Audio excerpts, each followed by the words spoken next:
Hello friends, हमारी Uttar Pradesh GK की इस सीरीज में हम उत्तर प्रदेश के भूगोल या फिर उत्तर प्रदेश की ज्योग्राफी को अध्ययन कर रहे थे। और उत्तर प्रदेश की भूगोल के अंतर्गत हमने उत्तर प्रदेश का फिजिकल डिवीजन, उत्तर प्रदेश का क्लाइमेट या फिर जलवायु, उत्तर प्रदेश की मिट्टियाँ, उत्तर प्रदेश का ड्रेनेज सिस्टम या फिर अपवाह तंत्र, उत्तर प्रदेश की नदी घाटी परियोजनाएं, उत्तर प्रदेश के वन, उत्तर प्रदेश के नेशनल पार्क, ये सभी टॉपिक हमने डिटेल में कवर किए हुए हैं। तो यदि आपने मेरे प्रीवियस वीडियो नहीं देखे हैं तो आप हमारे उत्तर प्रदेश जीके की प्लेलिस्ट में जाकर के देख सकते हैं। इसके अलावा आज का हमारा टॉपिक रहेगा उत्तर प्रदेश की कृषि या फिर पशुपालन या फिर एनिमल हस्बेंड्री और एग्रीकल्चर। और दोस्तों, जो भी हमारे ये वीडियो लेक्चर रहेंगे वो आपके उत्तर प्रदेश के जितने भी कॉम्पिटेटिव एग्जाम्स होते हैं सभी एग्जाम्स के लिए काफी ज्यादा बेनिफिशियल होने वाले हैं। चलिए तो स्टार्ट करते हैं। आज का हमारा टॉपिक रहेगा उत्तर प्रदेश की कृषि या पशुपालन या फिर एग्रीकल्चर और एनिमल हस्बेंड्री। तो पहले इसकी हम पूरी थ्योरी डिस्कस करेंगे और थ्योरी के बाद लास्ट में हमारा महत्वपूर्ण एक एमसीक्यूज का सेक्शन रहने वाला है। चलिए तो स्टार्ट करते हैं। उत्तर प्रदेश की अर्थव्यवस्था या फिर इकोनॉमी का जो मूल आधार है वो क्या है? कृषि है। ठीक है, तो जो उत्तर प्रदेश की ओवरऑल अर्थव्यवस्था या फिर इकोनॉमी है उसमें कृषि एक बहुत ही इंपॉर्टेंट रोल अदा करती है। वर्ष 2011 की सेंसस के अकॉर्डिंग उत्तर प्रदेश में कुल लगभग 658 लाख कर्मकार थे, है ना, वर्कर थे, जिसमें से 190 लाख कृषक थे और 199 लाख करीब कृषि श्रमिक थे। प्रदेश के कुल कर्मकारों में कृषकों एवं कृषि श्रमिकों का प्रतिशत 59.3% है ना। तो देखिए करीब 60% जो यहाँ की जनसंख्या है वो कृषि में डायरेक्ट या फिर इनडायरेक्ट तौर से संलग्न है। वर्ष 2014-15 के आंकड़ों के अकॉर्डिंग प्रदेश में लगभग 165.98 लाख हेक्टेयर क्षेत्र, लगभग यदि परसेंटेज में बताऊं तो 68.7% भूभाग पर खेती की जाती है ना। तो ये याद रखना है कि जो उत्तर प्रदेश का लगभग 68.7% भूभाग है यहाँ पर खेती की जाती है। उत्तर प्रदेश पशुपालन की दृष्टि से भी भारत में संपन्न राज्यों में से एक है ना। तो देखिए यदि कृषि के तौर पर भी आप देखें और पशुपालन के तौर पर भी देखें तो जो उत्तर प्रदेश है काफ़ी ज़्यादा संपन्न है ना। दूध के भी उत्पादन में प्रथम है, आपको पता होगा। इसके अलावा ओवरऑल खाद्यान्न में भी उत्तर प्रदेश प्रमुख है, गेहूं के प्रोडक्शन में प्रथम है। अभी हम सारी चीज़ें डिटेल में डिस्कस करेंगे। तो चाहे वो आप कृषि की बात करें चाहे पशुपालन की बात करें, उत्तर प्रदेश का एक बहुत ही महत्वपूर्ण रोल होता है।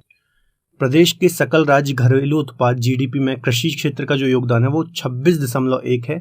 इसमें वानिकी और मत्स्य भी शामिल है ना। तो जो उत्तर प्रदेश की टोटल जीडीपी है उसमें 26% लगभग जो योगदान होता है वो कृषि का होता है। तो बहुत ज़्यादा इंपॉर्टेंट रोल है कृषि का। अभी हमने डिस्कस किया था कि यहाँ की अर्थव्यवस्था में कृषि का काफ़ी ज़्यादा इंपॉर्टेंट रोल है। और एक बात आपको और याद रखना है, जो यहाँ पर हम कृषि क्षेत्र की बात कर रहे हैं उसमें वानिकी और मत्स्य पालन भी इंक्लूड है। देश के कुल खाद्यान्न के उत्पादन में उत्तर प्रदेश का योगदान 18.1% है ना। तो मैंने अभी आपको बताया कि जो ओवरऑल खाद्यान्न की बात करें तो उत्तर प्रदेश टॉप पर रहता है। और यदि आप कुल कंट्रीब्यूशन की बात करें देश में तो 18.1% कंट्रीब्यूशन है देश में उत्तर प्रदेश का कुल खाद्यान्न में। एक पॉइंट मैंने यहाँ पर इंपॉर्टेंट कवर किया है, जब कृषि के साथ पशुपालन किया जाता है तो उसे हम मिश्रित कृषि या फिर मिक्स्ड फार्मिंग कहते हैं ना। तो मिक्स्ड फार्मिंग कभी कभी एग्जाम में पूछ लिया जाता है क्या होता है। तो जब कृषि के साथ हम पशुपालन करते हैं तो उसे हम मिश्रित कृषि या फिर मिक्स्ड फार्मिंग बोलते हैं। इसके अलावा गेहूं, दूध, आलू, गन्ना, मसूर, आम, आंवला, तरबूज, खरबूज आदि के उत्पादन में उत्तर प्रदेश का प्रथम स्थान है। तो इन सभी फसलों में उत्तर प्रदेश पहले स्थान पर है। इसके अलावा ओवरऑल खाद्यान्न में भी हम देखेंगे तो उत्तर प्रदेश का पहला स्थान आता है। चलिए अब हम बात करते हैं उत्तर प्रदेश के कृषि जलवायु प्रदेश या फिर agro climatic reason of Uttar Pradesh. तो कृषि कार्य को प्रभावित करने वाले कारकों, कौन कौन से कारक होते हैं कृषि को प्रभावित करने में? मृदा, वर्षा, तापमान, जल, मानव संसाधन आदि के आधार पर प्रदेश में 9 कृषि जलवायु प्रदेश हैं या फिर 9 कृषि जलवायु प्रदेश में उत्तर प्रदेश को बांटा गया है। तो एक एक करके हम ये 9 पूरे जो कृषि जलवायु प्रदेश है उनको डिस्कस करते हैं। देखिए पहला है भांवर और तराई क्षेत्र। इसमें हिमालय के तलहटी या फिर फुटहिल वाले क्षेत्र शामिल हैं। कौन कौन से? सहारनपुर, मुजफ्फरनगर, बिजनौर और मुरादाबाद। तो यहाँ पे मैप में भी मैंने आपको बताया, आप देख सकते हैं। दूसरा है पश्चिमी मैदान, मेरठ मंडल एवं आसपास के क्षेत्र। तो ये आप देख सकते हैं पश्चिमी मैदानी क्षेत्र है, ये दूसरा डिवीजन है इसका, है ना। इसमें मेरठ मंडल तथा इसके आसपास के क्षेत्र आते हैं। अगला है मध्य पश्चिमी क्षेत्र। तो इसमें बरेली और मुरादाबाद मंडल के क्षेत्र आते हैं। तो मैप में भी आप देख लीजिए ये मध्य पश्चिमी क्षेत्र है, इसमें बरेली और मुरादाबाद मंडल के क्षेत्र आते हैं। अगला है दक्षिण पश्चिमी समशुष्क मैदान। तो इसमें आगरा मंडल और उसके कुछ आसपास के क्षेत्र आते हैं। तो ये मैप में भी आप देख लीजिए दक्षिण पश्चिमी समशुष्क मैदान है। मध्य मैदान की बात करें तो कानपुर, फतेहपुर, लखनऊ मंडल के क्षेत्र इसमें आते हैं। तो मध्य मैदान मैप में आप देख लीजिए ये मध्य मैदान का क्षेत्र है। बुंदेलखंड प्रदेश की बात करें तो झांसी और चित्रकूट मंडल के क्षेत्र इसमें आते हैं। तो आप मैप में भी देख सकते हैं। उत्तर पूर्वी मैदान की बात करें तो गोरखपुर मंडल सहित गोंडा तक का क्षेत्र इसमें आता है। और पूर्वी मैदान की बात करें तो वाराणसी, फैजाबाद, आजमगढ़, प्रयागराज मंडल आदि के कुछ क्षेत्र इसमें आते हैं। तो आप मैप में देख लीजिए, पूर्वी मैदान है ना, ये मैंने यहाँ पे जितने भी मंडल आपको बताए हैं तो ये सब यहाँ पर आते हैं। और लास्ट है विंध्य प्रदेश, तो इसमें मिर्जापुर, सोनभद्र, दक्षिणी प्रयागराज के क्षेत्र आते हैं। ठीक है, तो ये हैं हमारे 9 कृषि जलवायु प्रदेश। तो तुमको आपको थोड़ा दिमाग में रखना कि कौन कौन से 9 ये जलवायु प्रदेश और कौन कौन से मंडल इनमें आते हैं। चलिए आगे हम बात करते हैं ऋतुओं के आधार पर फसलों का वर्गीकरण या फिर classification of crops on the basis off season. तो देखिए 3 प्रकार की फसल हमें नॉर्मली भारत की हम बात करें या उत्तर प्रदेश की बात करें तो हमें 3 प्रकार की फसलें देखने को मिलती है। एक है खरीफ की फसल, एक है रबी की फसल और एक है जायद की फसल। तो इनको एक एक करके हम डिस्कस करते हैं क्या होती हैं ये। तो खरीफ की फसल क्या होती है या फिर खरीफ क्रॉप क्या होती है। यह फसल वर्षा के आरंभ होने पर, है ना, मई जून या फिर जून जुलाई आप बोल सकते हैं, में बोई जाती हैं तथा इनकी जो कटाई होती है वो सितंबर अक्टूबर या फिर अक्टूबर के टाइम पे इनकी कटाई होती है। तो एग्जाम में कई बार पूछ लिया जाता है कि खरीफ की फसल कब बोई जाती है फिर कब काटी जाती है, तो आपको दिमाग में रखना है यह फसल मुख्यतः मानसून पर निर्भर करती है ना। देखिए ये मानसून वाला ही टाइम है, जून जुलाई वाला, है ना। यहाँ पे जून में मानसून इंडिया में एंटर कर जाता है, तो ये मानसून पर निर्भर अर्थात बारिश पर निर्भर फसलें होती हैं। फसलों की बात करूं तो चावल, मक्का, ज्वार, बाजरा, तिल, राई, तुअर या फिर अरहर, मूंग, कपास, जूट, गन्ना, तंबाकू, सोयाबीन आदि फसलें खरीफ की फसलों के अंतर्गत आती है।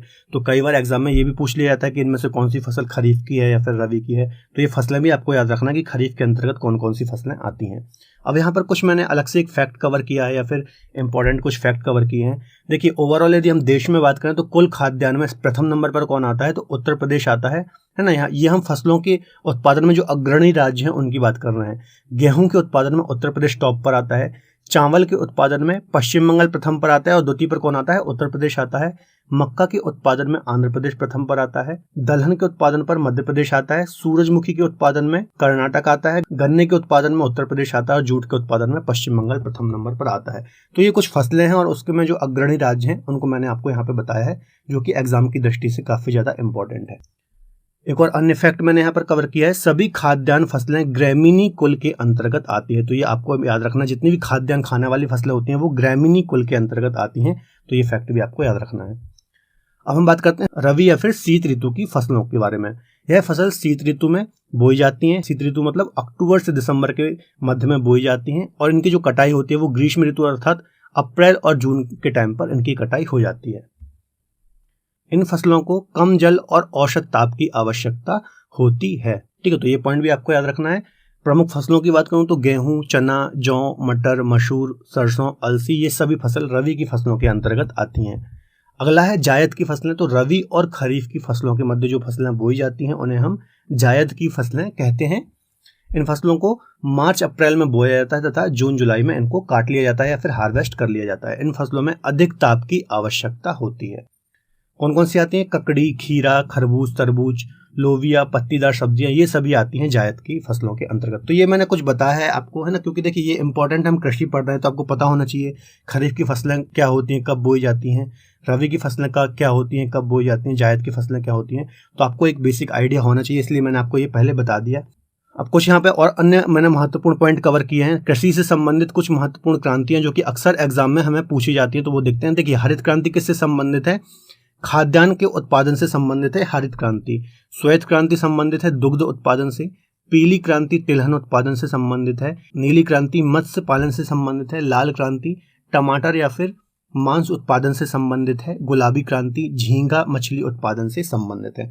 तो ये कुछ क्रांतियां हैं महत्वपूर्ण जो कि अक्सर एग्जाम में पूछी जाती हैं, मैंने यहाँ पर कवर की हैं, तो आपको याद रखना है। आगे है प्रदेश की कुछ प्रमुख खाद्यान्न फसलें या फिर मेजर फ्रूट क्रॉप्स। तो देखिए सबसे पहले गेहूं या फिर वीट। तो इसका वैज्ञानिक नाम या फिर साइंटिफिक नाम की बात करें तो क्या है, ट्रिटिकम एस्टिवम इसका साइंटिफिक नाम है। तो यह भी इंपॉर्टेंट है, आपको याद रखना है। इसके अलावा यह एक समशीतोष्ण कटिबंधीय फसल है। तो मैंने अभी आपको बताया था ना, शीत ऋतु की यह फसल है। गेहूं की उत्पादकता गंगा घाघरा दोआब क्षेत्र में सर्वाधिक होती है ना। तो देखिए जो सबसे ज्यादा उत्पादकता होती है गेहूं की उत्तर प्रदेश में, तो गंगा और घाघरा के दोआब। दोआब मतलब क्या होता है, पहले भी हमने समझा है, दो कोई प्रमुख नदियां या फिर बड़ी नदियां होती हैं, उसके जो बीच का क्षेत्र होता है उसे हम दोआब बोलते हैं, है ना। ये नदियों के चैप्टर में हमने अच्छे से पढ़ा था। उत्पादक क्षेत्र की बात करूं तो संपूर्ण उत्तर प्रदेश के पर्वतीय एवं पठारी क्षेत्रों को छोड़कर सभी जगह गेहूं का उत्पादन होता है ना। तो यदि हम उत्तर प्रदेश की बात करें तो आपको पता ही होगा कि गेहूं के प्रोडक्शन में उत्तर प्रदेश प्रथम नंबर पर आता है, काफी बड़ा हिस्सा देश में कंट्रीब्यूट करता है। इसके अलावा यदि आप दक्षिण का पठारी क्षेत्र और पर्वतीय क्षेत्र छोड़ दें तो संपूर्ण उत्तर प्रदेश में गेहूं का उत्पादन होता है। प्रमुख जिलों की बात करूं तो मेरठ, अलीगढ़, मुजफ्फरनगर, सहारनपुर, बुलंदशहर, कानपुर आदि, तो इन सभी क्षेत्रों में गेहूं का प्रोडक्शन होता है। तो ये सभी मैंने आपको यहाँ पर मैप में भी बताया है, तो आप देख सकते हैं। और जिले ऑलरेडी हमने पहले भी डिस्कस किए हैं प्रीवियस लेक्चर में। यदि आपने मेरे प्रीवियस लेक्चर नहीं देखे हैं तो प्लेलिस्ट में जाकर के आप देख सकते हैं। प्रदेश के कुल कृषि योग्य भूमि का 24% भाग पर गेहूं की खेती की जाती है, जो कि अन्य दूसरी फसलों की तुलना में सर्वाधिक है ना। तो ओवरऑल जो कृषि भूमि है उसके लगभग 24% भाग पर खेती की जाती है, जो कि अन्य फसलों की तुलना में सर्वाधिक है ना। तो सर्वाधिक भूभाग पर गेहूं बोया जाता है। इसके अलावा कृषि भी सर्वाधिक इसकी होती है। गोरखपुर जिले में गेहूं का सर्वाधिक उत्पादन होता है। तो बहुत ज्यादा इंपॉर्टेंट पॉइंट आपको याद रखना है, जो गोरखपुर जिला है यहाँ पर सर्वाधिक प्रोडक्शन होता है गेहूं का। वित्तीय वर्ष 2019-2020 के अनुसार उत्तर प्रदेश गेहूं के उत्पादन में देश में पहले स्थान पर है। यहाँ देश के कुल गेहूं उत्पादन का लगभग 32.59 मिलियन टन, लगभग 35% गेहूं का उत्पादन रहा। तो काफी ज्यादा परसेंट है ये, है ना। तो 2019-20 की ये मैंने एक यहाँ पर डेटा डाला है, आपको याद रखना है ना। हमेशा पहले नंबर पर ही रहता है और इसका उत्पादन कितना रहा, तो 32.59 मिलियन टन। तो ये आपको याद रखना है। कुछ यहाँ पर इंपॉर्टेंट पॉइंट मैंने कवर किए हैं। देश के प्रमुख गेहूं उत्पादक राज्य है ना। तो पहले पे उत्तर प्रदेश है, पहले ही मैंने आपको बता दिया। दूसरे पे मध्य प्रदेश आता है, तीसरे पे पंजाब आता है, चौथे पे हरियाणा और पांचवें नंबर पर राजस्थान आता है। तो ये पांचों राज्य आपको याद रखना है, कई बार एग्जाम में पूछ लिया जाता है, आरोही या अवरोही क्रम में जमाने को दे दिया जाता है ना। तो उत्तर प्रदेश, मध्य प्रदेश, पंजाब, हरियाणा, राजस्थान, तो ये 5 राज्य आपको याद रखने हैं। आगे बात करते हैं धान की या फिर पैडी की या फिर चावल की। तो इसका वैज्ञानिक नाम या फिर साइंटिफिक नाम क्या है, तो ओराइजा सटाइवा इसका साइंटिफिक नाम है। उत्पादक क्षेत्र की बात करूं तो तराई क्षेत्रों में मुख्यतः इसकी खेती की जाती है ना। हमने पहले भी फिजिकल डिवीजन में भी पढ़ा था, जो तराई क्षेत्र है भामर के बाद वाला है ना, जो कि तर या फिर दलदली क्षेत्र होता है, यहाँ पर इसकी सर्वाधिक खेती की जाती है।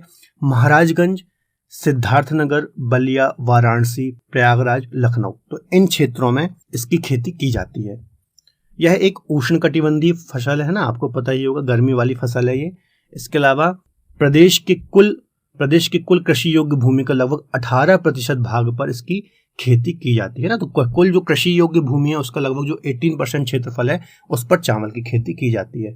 वित्तीय वर्ष 2019-20 के अनुसार उत्तर प्रदेश में चावल के उत्पादन की बात करें तो पश्चिम बंगाल के बाद उत्तर प्रदेश का दूसरा स्थान है ना। तो पहले नंबर पर आता है पश्चिम बंगाल, सर्वाधिक प्रोडक्शन चावल का पश्चिम बंगाल में होता है, और दूसरे नंबर पर उत्तर प्रदेश है। तो ये भी इंपॉर्टेंट पॉइंट है, आपको याद रखना है। यहाँ देश के कुल चावल उत्पादन का लगभग 15.52 मिलियन टन, या फिर जिसे हम बोलें परसेंटेज में 13.11% कॉन्ट्रीब्यूशन है उत्तर प्रदेश का, है ना। तो ये भी पॉइंट आपको याद रखना है। कुछ पॉइंट मैंने यहाँ कवर किए हैं। यह एक उष्ण कटिबंधीय फसल है ना, तो ये मैंने आपको बता ही दिया। इसके अलावा चावल की फसल के लिए मिट्टी का जो पीएच मान होना चाहिए वो 5 से 8.5 के बीच होना चाहिए, है ना। तो ये भी पॉइंट आपको याद रखना है। सबसे अच्छा जो पीएच माना जाता है चावल के लिए वो 5 से 8.5 के बीच होना चाहिए। अब हम बात करते हैं बाजरा की। तो इसका जो वैज्ञानिक नाम है वो क्या है, पेनिसिटम टाइफोइड्स इसका साइंटिफिक नाम है। उत्पादक क्षेत्रों की बात करूं तो मथुरा, बदायूं, अलीगढ़, मुरादाबाद, एटा और मैनपुरी। तो ये देखिए मैप में भी मैंने आपको बताया, तो आप देख सकते हैं ये उत्पादक इसके जिले हैं। यह प्रदेश में बोया जाने वाला सबसे प्रमुख मोटा अनाज है ना। तो जो मोटे अनाजों की बात करें तो सबसे प्रमुख कौन सा है, बाजरा है उत्तर प्रदेश में बोया जाने वाले अनाजों में। अब हम देखते हैं प्रदेश की कुछ दलहनी फसलें या फिर पल्स क्रॉप। तो पहले हम अरहर की बात करते हैं। इसका वैज्ञानिक नाम क्या है, तो कैलेनस कजान इसका साइंटिफिक नाम है या फिर वैज्ञानिक नाम है। उत्पादक क्षेत्र की बात करूं तो प्रयागराज, चित्रकूट, हमीरपुर, महोबा, बांदा, झांसी। तो ये देखिए मैप में आप देख सकते हैं ये सारे जिले यहाँ पर पड़ते हैं। जून जुलाई में बोई जाती है और मार्च अप्रैल में ये काट ली जाती है। आगे बात करते हैं चने की। तो इसका वैज्ञानिक नाम क्या है, साइसर एरिटिनम इसका साइंटिफिक नाम है। उत्पादक क्षेत्रों की बात करूं तो बाराबंकी, आगरा, कानपुर, झांसी, जालौन, ललितपुर। तो ये सारे जिले मैंने आपको मैप में मेंशन किए हैं, आप देख सकते हैं। चने का सर्वाधिक उत्पादन बुंदेलखंड क्षेत्र में या फिर बुंदेलखंड रीजन में होता है। तो ये पॉइंट भी आपको याद रखना है। कहां पर होता है सर्वाधिक प्रोडक्शन चने का, बुंदेलखंड रीजन में। दलहनी फसलों में कौन कौन सी फसलें आती हैं, देखिए मूंग, अरहर, मसूर, उड़द, मटर और चना। तो ये अक्सर एग्जाम में पूछ लिया जाता है कि इनमें से कौन सी फसल दलहनी है या फिर इनमें से कौन सी फसल तिलहनी है। तो आपको याद रखना है ये सारी फसलें दलहनी फसल के अंतर्गत आती हैं। सभी दलहनी फसलें लेग्यूमिनेसी कुल या फिर फैमिली में आती हैं, है ना। तो यहाँ से भी एग्जाम में क्वेश्चन आता है जो दलहनी फसलें होती है किस कुल की होती हैं, तो लेग्यूमिनेसी कुल की होती हैं, है ना। जैसे अभी मैंने आपको खाद्यान्न का बताया था ग्रैमीनी कुल में आते हैं, उसी प्रकार से जो दलहनी फसलें होती हैं ये लेग्यूमिनेसी कुल में आती हैं। चलिए आगे चर्चा करते हैं प्रदेश की कुछ प्रमुख तिलहनी फसलें या फिर ऑयल सीड्स। तो सरसों की बात करते हैं, तो इसका साइंटिफिक नाम क्या है, ब्रेशिया कैम्पेस्ट्रिम, है ना। उत्पादक क्षेत्रों की बात करूं तो प्रदेश के सभी भागों में सरसों की खेती की जाती है ना, सभी भागों में होती है, लेकिन मध्य एवं पश्चिमी भाग में विशेष रूप से इसकी खेती की जाती है। विशेषतः आपको मध्य और पश्चिमी क्षेत्र याद रखना है, वैसे देखा जाए तो ओवरऑल सभी जगह इसकी खेती होती है। जिलों की बात करूं तो गोंडा, बहराइच, मिर्जापुर, सोनभद्र, कानपुर, सीतापुर, अयोध्या, मथुरा, तो ये कुछ प्रमुख क्षेत्र हैं सरसों की खेती के। तो देखिए लगभग संपूर्ण उत्तर प्रदेश आपको यहाँ पर देखने को मिल रहा है। आगे बात करते हैं हम मूंगफली की। तो इसका वैज्ञानिक नाम या फिर साइंटिफिक नाम क्या है, एराकिस हाइपोजिया इसका साइंटिफिक नाम है। उत्पादक जिलों की बात करूँ तो सीतापुर, हरदोई, एटा, बदायूं, मैनपुरी, मुरादाबाद, तो ये कुछ जिले हैं, मैप में आप देख लीजिए। जून जुलाई में ये बोई जाती है और नवंबर दिसंबर में इसकी खुदाई या फिर कटाई की जाती है। तिलहनी फसलें कौन कौन सी होती हैं, सोयाबीन, सरसों, मूंगफली और सूरजमुखी है। तो ये तिलहनी फसलें हैं। अभी मैंने आपको दलहनी बताई थी और यहाँ पर आपको तिलहनी फसलें बता दी, तो ये भी आपको याद रखना है। चलिए अब हम गन्ने की या फिर शुगरकेन की बात करते हैं। तो इसका वैज्ञानिक नाम क्या है, सेकेरम ऑफिसिनेरम इसका साइंटिफिक नाम है। उत्पादक क्षेत्र की बात करूं तो प्रदेश में गन्ना उत्पादन के दो प्रमुख क्षेत्र है ना, एक तो तराई क्षेत्र है, पहले भी हमने कई बार डिस्कस किया है। इसके अलावा गंगा यमुना का जो दोआब क्षेत्र है वो भी, वहां पर भी गन्ने का अच्छा खासा प्रोडक्शन होता है। प्रमुख जिलों की बात करूं तो मेरठ, मुजफ्फरनगर, गाजियाबाद, रामपुर, बरेली, सीतापुर, लखीमपुर खीरी और पीलीभीत, तो ये सभी जिले मैंने आपको मैप में भी मेंशन किए हैं, तो आप देख सकते हैं। उत्तर प्रदेश में गन्ने की खेती का क्षेत्र लगभग 2.2 मिलियन हेक्टेयर है, जो कि प्रदेश की कुल कृषि योग्य भूमि का 13% है। तो आपको पता ही होगा गन्ने के प्रोडक्शन में उत्तर प्रदेश टॉप पर है और यहाँ की जो भी कृषि योग्य भूमि है उसका लगभग 13% भूभाग पर गन्ने की खेती की जाती है। वित्तीय वर्ष 2019-20 के अनुसार उत्तर प्रदेश गन्ने के उत्पादन में देश में पहले स्थान पर है। यहाँ देश में कुल गन्ना उत्पादन का लगभग 178.42 मिलियन टन, करीब 50.16% यहाँ पर उत्पादन रहा है। तो ये भी पॉइंट आपको याद रखना है। यह प्रदेश का सबसे महत्वपूर्ण नकदी फसल है ना। तो जो गन्ना है सबसे प्रमुख नकदी फसल है उत्तर प्रदेश की, तो आपको याद रखना है। अफीम या फिर ओपियम की बात करें तो इसका जो साइंटिफिक नाम है वो क्या है, पेपेवर सोमनीफेरम इसका साइंटिफिक नाम है। उत्पादक क्षेत्र बाराबंकी और गाजीपुर है ना, मैप में आप देख सकते हैं गाजीपुर है, बाराबंकी इसके प्रमुख उत्पादक क्षेत्र है। बाराबंकी प्रदेश में अफीम का सबसे बड़ा उत्पादक जिला है, तो बाराबंकी में सबसे ज्यादा होता है। इसके अलावा गाजीपुर भी आपको याद रखना है। अफीम की एकमात्र फैक्ट्री गाजीपुर में है, तो ये भी आपको याद रखना है। अफीम की फैक्ट्री कहाँ पर है, गाजीपुर में है। आगे बात करते हैं उत्तर प्रदेश की प्रमुख बागवानी फसलें या फिर हॉर्टिकल्चर जो क्रॉप्स हैं उनकी बात करते हैं। आम की बात करते हैं। उत्पादक क्षेत्र की बात करूं तो लखनऊ, बुलंदशहर, बागपत, सहारनपुर, मेरठ, गाजियाबाद, कानपुर आदि जिलों में आम की खेती होती है।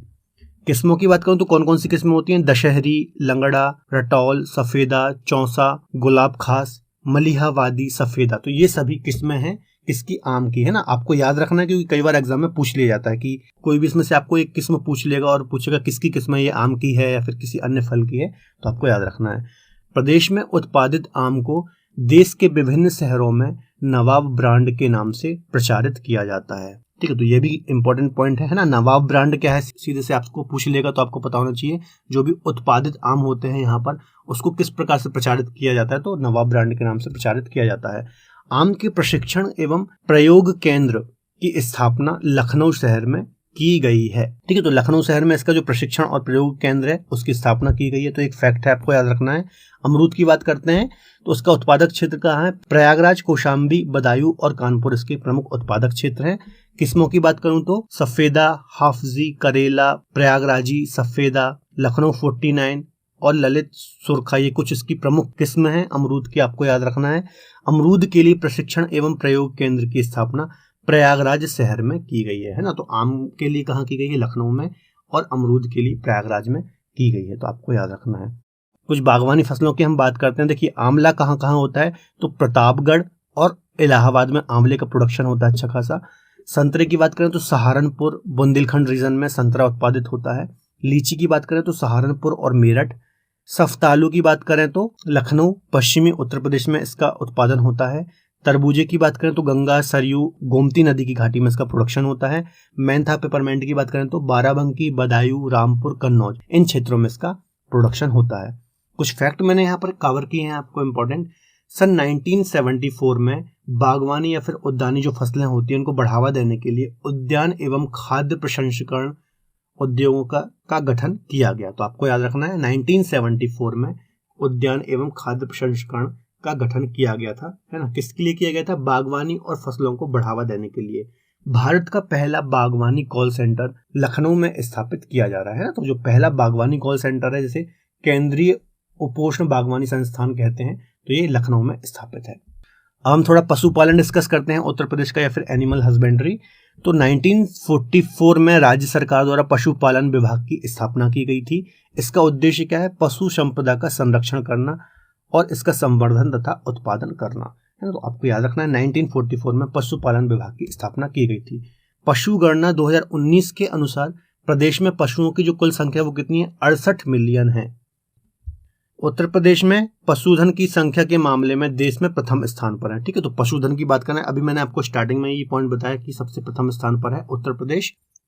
गोरखपुर, मुजफ्फरनगर, लखनऊ में पशु चिकित्सा पॉलिटेक्निक की स्थापना की गई है। तो पशु चिकित्सा पॉलिटेक्निक की स्थापना कहाँ की गई है? गोरखपुर, मुजफ्फरनगर और लखनऊ में। इसके अलावा उत्तर प्रदेश में पशु टीकों का उत्पादन पशु जैविक औषधि संस्थान लखनऊ के द्वारा किया जाता है, ठीक है। तो जो पशुओं को टीके लगाए जाते हैं वो किस संस्थान के द्वारा लगाए जाते हैं? पशु जैविक औषधि संस्थान के द्वारा लगाए जाते हैं, जो कि लखनऊ में है। पशुधन की बात करें तो गाय और भैंस की हम यहाँ पर बात करते हैं। प्रदेश के कुल पशुधन में गौवंशीय पशुओं की संख्या 19 मिलियन है, जो कि पश्चिम बंगाल के बाद प्रदेश में दूसरे स्थान पर है, ठीक है। तो सर्वाधिक पशुधन में यदि हम गाय की बात करें तो पश्चिम बंगाल के बाद उत्तर प्रदेश दूसरे नंबर पर, यहाँ पर करीब 19 मिलियन गाय हैं। और भैंसों की बात करें तो प्रदेश के कुल पशुधन में महिष वंशीय पशुओं की संख्या कितनी है? 33 मिलियन है। इस आधार पर प्रदेश का देश में पहला स्थान है, ठीक है। तो भैंसों में पहला है, गाय में पश्चिम बंगाल के बाद दूसरे स्थान पर है उत्तर प्रदेश। शेष अन्य पशुओं की बात करें तो भेड़, बकरी, सुअर, कुक्कुट, अन्य जीव भी इसमें शामिल है। दुग्ध उत्पादन को बढ़ाने से संबंधित कुछ योजनाएं और कार्यक्रम हम यहाँ डिस्कस करते हैं। 1970-71 में केंद्र सरकार के द्वारा प्रारंभ ऑपरेशन फ्लड के तहत 1973 में प्रदेश के 3 जनपदों वाराणसी, मेरठ और बलिया में ऑपरेशन फ्लड 1 के नाम से प्रारंभ किया गया है। देखिए 1970-71 में जो केंद्र सरकार के द्वारा ऑपरेशन फ्लड चलाया गया, तो उसी के तहत 1973 में प्रदेश के 3 जो जिले हैं वाराणसी, मेरठ और बलिया, यहाँ पर भी ऑपरेशन फ्लड फर्स्ट के नाम से यहाँ पर एक कार्यक्रम चलाया गया था।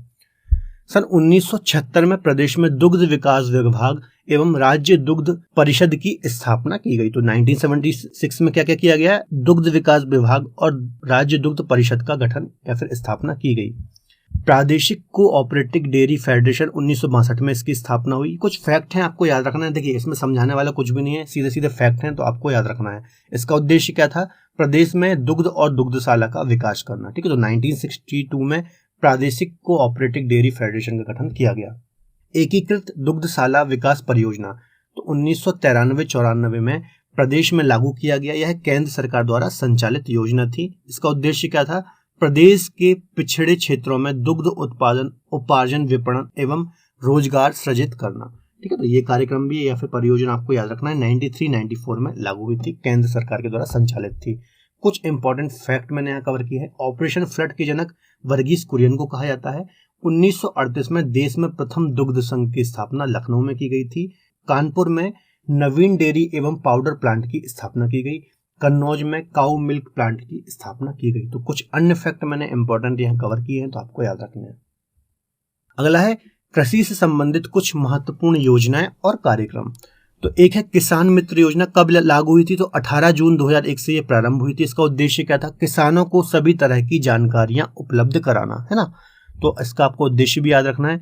किसान क्रेडिट कार्ड योजना 99 और 2000 में ये स्टार्ट हुई। इसका उद्देश्य क्या था? किसानों को कृषि कार्य के लिए बैंक से ऋण उपलब्ध कराना।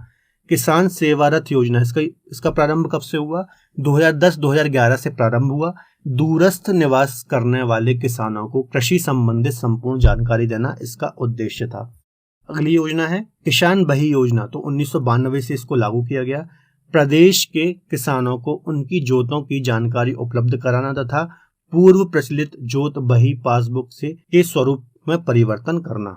ठीक है, तो आपको ये सारी योजनाएं ईयर भी आपको दिमाग में रख लेंगे तो अच्छा है। इसके अलावा उद्देश्य भी आपको थोड़ा याद रखना है, जो भी पीसीएस का आपका एग्जाम होता है उसके लिए थोड़ा इंपॉर्टेंट हो जाता है। उत्तर प्रदेश राज्य बीज प्रमाणीकरण संस्था 5 अक्टूबर 1976 को इसकी स्थापना की गई थी। इसका उद्देश्य क्या था? बीजों की आनुवांशिक व भौतिक शुद्धता व अंकुरण क्षमता को मानकों के अनुरूप बनाए रखना एवं बीज जनित बीमारियों को नियंत्रित करना। तो ये कुछ योजनाएं थी, महत्वपूर्ण योजनाएं हैं। इनका आपको ईयर भी याद रखना है और उद्देश्य भी याद रखना है। कुछ इंपॉर्टेंट फैक्ट कवर किए हैं तो उत्तर प्रदेश भूमि सुधार निगम की स्थापना 1978 में की गई थी। कृषि पार्क किसानों को उनके उत्पादों को उचित दाम दिलाने के लिए प्रदेश सरकार द्वारा हापुड़, लखनऊ, वाराणसी, सहारनपुर में कृषि पार्क स्थापित किया गया है ना। तो कहाँ किया गया है? हापुड़, लखनऊ, वाराणसी और सहारनपुर में कृषि पार्क स्थापित किया गया है। इसके अलावा भूमि सुधार निगम की स्थापना 1978 में की गई थी। तो ये सभी फैक्ट आपको याद रखने इंपॉर्टेंट है। कुछ अन्य महत्वपूर्ण तथ्य मैं डिस्कस कर लेते हैं। देश में कुल कृषि योग्य भूमि का लगभग जो 15% भाग है वो उत्तर प्रदेश में स्थित है। ठीक है, तो ओवरऑल यदि हम देश की बात करें तो उसका जो 15% भाग है वो उत्तर प्रदेश में स्थित है। काफी इंपॉर्टेंट है। आपको पता, मैंने कई बार बताया कि खाद्यान्न उत्पादन में पहले नंबर पर है। इसके अलावा गेहूं में पहले में है, हम गन्ने में पहले नंबर पर है। तो उत्तर प्रदेश का एक बहुत बड़ा कॉन्ट्रीब्यूशन है देश की कृषि में। गेहूं, गन्ना, आलू के उत्पादन में उत्तर प्रदेश पहले स्थान पर है। तो पहले भी हमने डिस्कस कर लिया। प्रदेश में गन्ना का अधिक उत्पादन होने के कारण प्रदेश को शक्कर का प्याला भी कहा जाता है ना। तो ये इंपॉर्टेंट फैक्ट है, सीधा सा एग्जाम में क्वेश्चन बनेगा। शक्कर का प्याला किस राज्य को कहा जाता है? तो उत्तर प्रदेश को कहा जाता है। प्रदेश का एकमात्र जिला अलीगढ़ जहां पर केसर की खेती या फिर सैफरॉन की खेती की जाती है। गाजियाबाद में आलू अनुसंधान केंद्र बाबूगढ़ की स्थापना की गई है, आलू एवं अन्य शाक सब्जियों के अनुसंधान के लिए। ठीक है, तो आलू अनुसंधान केंद्र की स्थापना कहाँ की गई है? गाजियाबाद में की गई है। प्रदेश में 3 कृषि निर्यात क्षेत्र लखनऊ, सहारनपुर, आगरा में स्थापित किया गया है ना। तो 3 कृषि निर्यात क्षेत्र हैं, लखनऊ, सहारनपुर और आगरा। आगरा का कृषि निर्यात क्षेत्र आलू के लिए प्रसिद्ध है। यहाँ अन्य प्रदेशों से के आलू को ताज ब्रांड के नाम से बेचा जाता है। ठीक है, तो आगरा आलू के निर्यात के लिए काफी ज्यादा फेमस है। ताज ब्रांड किससे संबंधित है? तो आलू से आपको याद रखना है। दलहन शोध संस्थान कानपुर में स्थापित है। ये फैक्ट है एक। कन्नौज पुष्पों से इत्र बनाने के लिए प्रसिद्ध है। तो ये सभी कुछ फैक्ट हैं, आपको याद करने हैं, है ना। इंपॉर्टेंट है एग्जाम की दृष्टि से। कुछ अन्य इंपॉर्टेंट पॉइंट यहाँ पे कवर किए हैं। क्षेत्र और आम की प्रसिद्ध किस्में। देखिए, लखनऊ में कौन कौन से किस्में होती हैं? एक है मलिहाबाद और दशहरी। वाराणसी में लगड़ा बहुत फेमस है आम की किस्म। मेरठ बागपत में रटौल, सहारनपुर में सफेदा और चौसा। तो ये आम की मैंने आपको पहले भी किस्में बताई थी और कुछ यहाँ पर क्षेत्रों के अकॉर्डिंग मैंने आपको बताया है, तो आपको याद रखनी है। तो दोस्तों, ये था हमारा पूरा उत्तर प्रदेश की जो कृषि और पशुपालन है उसका थ्योरी सेक्शन। आशा करता हूँ आपको समझ में आया होगा। तो चलिए दोस्तों, अब हम यहाँ पर महत्वपूर्ण एमसीक्यूज क्वेश्चन को यहाँ पर डिस्कस करते हैं। तो पहला क्वेश्चन है, देश के कुल खाद्यान्न उत्पादन में उत्तर प्रदेश का कितना योगदान है? तो इसका आंसर हो जाएगा सी, 18.10% योगदान है ना, देश के कुल खाद्यान्न उत्पादन में। इसके अलावा जीडीपी में कितना योगदान है? उत्तर प्रदेश की जीडीपी में कृषि का 26.1% योगदान है। अगला क्वेश्चन है, उत्तर प्रदेश में शस्य जलवायु क्षेत्रों की संख्या कितनी है? तो 9 जलवायु क्षेत्रों में बांटा गया है कृषि को। ये सारे मैंने आपको बताए थे। अगला क्वेश्चन है, निम्न में से किस फसल का उत्तर प्रदेश भारत में सर्वप्रमुख उत्पादक है ना। तो डी आंसर हो जाएगा इसका। कई बार हमने डिस्कस किया है, गेहूं के उत्पादन में उत्तर प्रदेश प्रमुख है। इसके अलावा गन्ने में भी प्रथम नंबर पर है और चावल की हम बात करें तो चावल पर सेकंड नंबर पर है। और सबसे ज्यादा प्रोडक्शन कहाँ होता है? तो गोरखपुर जिले में सर्वाधिक प्रोडक्शन होता है। अगला क्वेश्चन है, उत्तर प्रदेश की प्रमुख फसल कौन सी है? तो गेहूं इसका आंसर हो जाएगा। गेहूं सर्वाधिक प्रमुख फसल है, यहाँ की सबसे ज्यादा प्रोडक्शन भी करती है। इसके अलावा सबसे ज्यादा भूभाग पर बोई भी जाती है। उत्तर प्रदेश में खरीफ फसल की बुआई होती है। तो इसका आंसर हो जाएगा सी, जून जुलाई में खरीफ की फसल बोई जाती है ना, और अक्टूबर नवंबर के टाइम पे इसको काट लिया जाता है। भारत में उत्तर प्रदेश किस पैदावार का सबसे बड़ा उत्पादक है? तो ओवरऑल खाद्यान्न में उत्तर प्रदेश प्रथम नंबर पर है ना, मैंने आपको बताया था। तो ये आंसर इसका बिल्कुल सही हो जाएगा। अगला क्वेश्चन है, उत्तर प्रदेश की प्रमुख वाणिज्यिक फसल कौन सी है? तो गन्ना सबसे प्रमुख वाणिज्यिक फसल है, नकदी फसल भी है। आंवले का सर्वाधिक उत्पादन करने वाला जिला कौन सा है? तो इसका आंसर हो जाएगा बी, प्रतापगढ़ में सबसे ज्यादा आंवले का यहाँ पर प्रोडक्शन होता है या फिर उत्पादन होता है।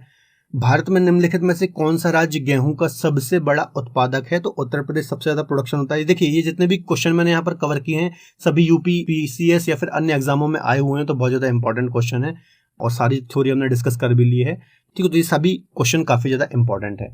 अगला क्वेश्चन है, भारत में चावल कृषि क्षेत्र में उत्तर प्रदेश की कोटि है। तो चावल के प्रोडक्शन में उत्तर प्रदेश का दूसरा स्थान आता है पश्चिम बंगाल के बाद। निम्नलिखित में से किस फसल के उत्पादन में उत्तर प्रदेश देश का सबसे बड़ा उत्पादक है? तो इसका आंसर हो जाएगा इन सभी फसलों में से आलू का सबसे बड़ा उत्पादक है। ये भी मैंने आपको बताई थी, जितने भी फसलों में उत्तर प्रदेश प्रथम स्थान पर है, सारी फसलें मैंने आपको पहली ही स्लाइड में बताई थी। देश की कुल कृषि योग्य भूमि का कितना प्रतिशत उत्तर प्रदेश में स्थित है? तो इसका आंसर हो जाएगा 15% है ना। देश की जो कुल कृषि योग्य भूमि है उसका जो लगभग 15% भाग उत्तर प्रदेश के पास है। तो ये भी क्वेश्चन यूपी पीसीएस में आया हुआ है 2008 में। निम्न में से किस फसल के उत्पादन में उत्तर प्रदेश संपूर्ण देश में अग्रणी है? तो इसका आंसर हो जाएगा बी आंसर इसका हो जाना चाहिए, गेहूं, गन्ना और आलू में प्रथम स्थान पर है उत्तर प्रदेश। कौन सा राज्य भारत में शक्कर का प्याला कहलाता है? तो उत्तर प्रदेश कहलाता है। ये भी मैंने आपको डिस्कस कराया था। गन्ने का सबसे अच्छा प्रोडक्शन होता है, उसी के चलते इसको शक्कर का प्याला भी कहा जाता है। भारत में उत्तर प्रदेश का द्वितीय स्थान है किसके उत्पादन में है? तो धान या फिर चावल के उत्पादन में हम सेकंड स्थान पर हैं, पहले पर पश्चिम बंगाल है। उत्तर प्रदेश में किसान वही योजना कब लागू की गई थी? तो उत्तर प्रदेश में जो किसान वही योजना है, लास्ट में मैंने आपको बताया था 1992 में ये योजना लागू हुई थी। उत्तर प्रदेश शासन ने एग्रो पार्क स्थापित किए हैं। तो एग्रो पार्क कहाँ किए हैं? तो इसका आंसर हो जाएगा डी, वाराणसी में एग्रो पार्क स्थापित किया गया है। उत्तर प्रदेश में संतरे की पैदावार वाला प्रमुख जिला निम्नलिखित में से कौन सा है? तो संतरे का उत्पादन कहाँ पर होता है? सहारनपुर में संतरे की पैदावार अच्छी खासी होती है। अगला क्वेश्चन है, निम्नलिखित में से कौन सही सुमेलित है? तो देखिए ये गलत है, पहला वाला है ना, नीली क्रांति, ये भी गलत है। श्वेत क्रांति दूध से बिल्कुल सही है। हरित क्रांति वन से, ये भी गलत है। ठीक है, तो इसका आंसर सी हो जाएगा, ये सुमेलित है। उत्तर प्रदेश के केसर का उत्पादन कहाँ होता है? तो उत्तर प्रदेश में केसर का उत्पादन कहाँ पर होता है? तो ए इसका आंसर सही हो जाएगा, अलीगढ़ में होता है। इसके अलावा अगला क्वेश्चन है, नीली क्रांति निम्नलिखित में से किससे संबंधित है? तो मछली उत्पादन से नीली क्रांति संबंधित है। तो दोस्तों ये थे हमारे 21 महत्वपूर्ण एमसीक्यूज क्वेश्चन। आशा करता हूँ पूरी आपको थ्योरी समझ में आई होगी और जितने भी हमने यहाँ पर क्वेश्चन डिस्कस किए तो सारे क्वेश्चन आपसे बने होंगे।